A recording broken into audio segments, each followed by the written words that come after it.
TV turabashuje aho muherereye mu mpande zose z'isi, amajyepfo, amajyaruguru ndetse n'iburengera bwaryo, dukomeza gusuhuza n'abari mu gihugu cyacu baherereye mu turere tugiye dutandukanye, za Muhanga, za Rwamagana, hose mwese mukomeze kumererwa neza kandi mufite impagarike n'ubugingo, burya nicyo cya mbere.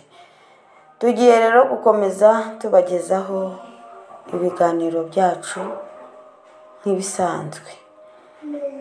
Isi iratwigisha tukiga pirimeri, segonderi ndetse na yunivesiti. Rero ni nayo mpamvu rimwe na rimwe ari ishuri kuri buri wese. Tugiye gukomeza kuvugaho y'umukobwa wakundanye n'umujura bahuriye mu modoka, ariko atazi ko ari umujura, bakahana nimero akajya amuhamagara, kwa guhamagarana byaje kuvamo urukundo, biza kugera kuri rwa rwego rwo gusohokana, barasohoka, urukundo ruvamo ikintu gikomeye.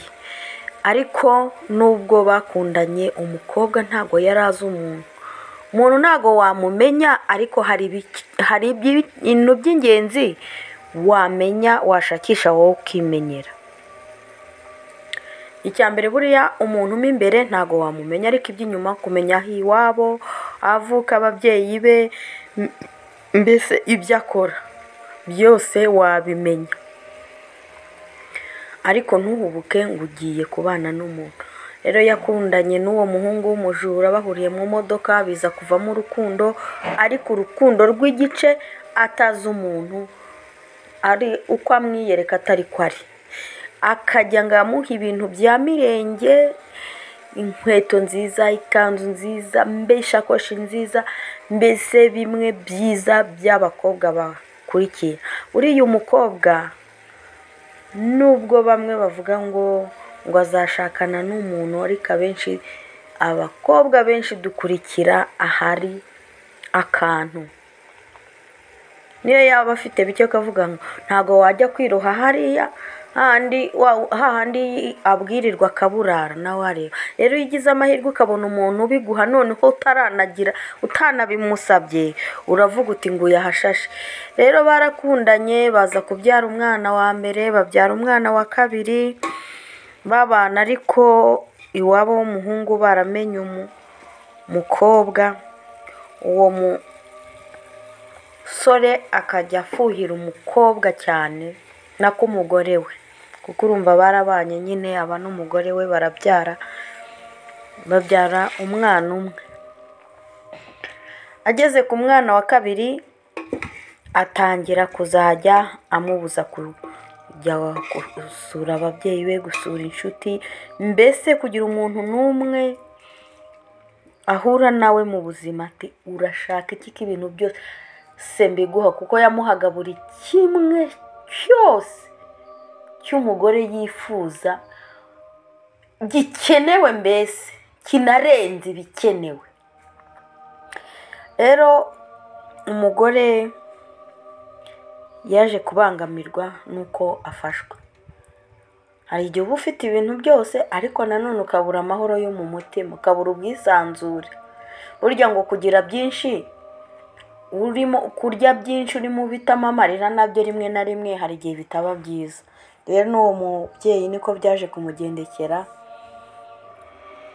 Rimwe akumva ngo umugabo bamufunze, rimwe umugabo akumva akagemura, yamubaza icyo yazize, ati sheri barambeshyera, mbese ntabura ibyo amukinga. Finali rero ikintu cyaje kumutungura,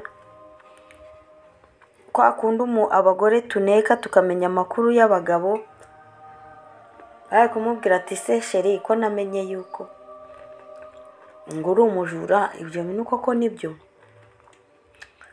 Guhera uwo munsi amubwira iryo jambo, yatangiye kuzajya amukubita, aramukubita, aramubangamira koko. Umugore ageze ahata umugabo, aramutana, bene wabo arabibabwira ati singiye kuzicwa n'inkoni. Aragenda, ariko n'ubundi nta mahoro yamuhaye. Gusa isomo yakuyemo rinakomeye cyane ashaka gusangiza abandi, ni ukubana n'umuntu wamenye by'ingenzi bikenerwa nk'umuntu mugiye kubana ubuzima bwawe bwose. Kuko urumva yashatse uwo mugabo w'umujura,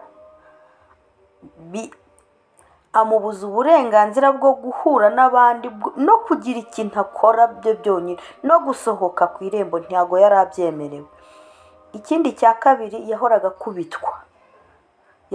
akubitwa nk'umwana w'uruhinja, azira ngo ntakagira umuntu bavugana, ajya aba mu rugo arera abana, nta kindi ashinzwe n'icyo yamushakiye. Kandi mbere ibyo bajya kubana ntabyo yari yaramusezeranyije. Nyuma yaho rero wa mugabo yaje gufungwa burundu, nk'uko yibye, yiba n'ibintu bikomeye, agaragara no kuri televiziyo, noneho umugore arabimenya bya nyabyo, ariko n'ubundi yaje n'ubundi gufungurwa kwa kundi bababarirwa, aza noneho kwicwa, arapfa, aramushyingura. Ariko nubwo byagenze gutyo, urumva yakuyemo isomo rikomeye mu buzima bwe bwo gupfa guhura n'umuntu ukamwimariramo, ukamukunda, ntubashe kumenya ibikenewe nk'umuntu mugiye kumarana ubuzima bwawe bwose. Rero inkuru yanjye nyisoreje aha ngaha, ndabakunda, bye.